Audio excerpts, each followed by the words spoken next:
今日我拍呢個視頻，主要就係想同大家澄清一個問題。好多粉絲喺評論區問我幾錢或者其他關於呢啲問題，無論喺評論區或者係喺私信，其實係唔可以講呢個問題嘅。如果講咗呢個問題，原來係屬於違規嘅，亦都唔可以喺評論區回覆呢個。如果覆咗呢個嘅話，都係屬於違規。而且我哋更加唔可以問你哋攞聯繫方式。如果咁樣嘅話，都係屬於違規。嚴重嘅話，仲會封號。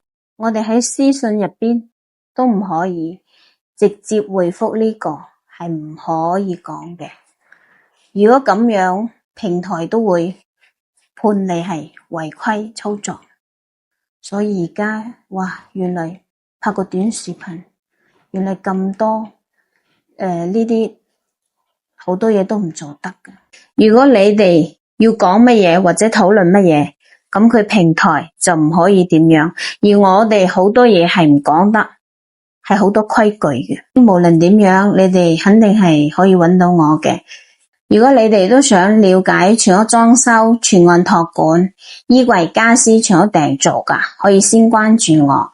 我哋喺屯門有自己嘅門市，喺內地大陸有自己嘅工廠，冇中間商，層層加價。咁我喺呢度多謝大家嘅理解同支持，多謝晒你哋。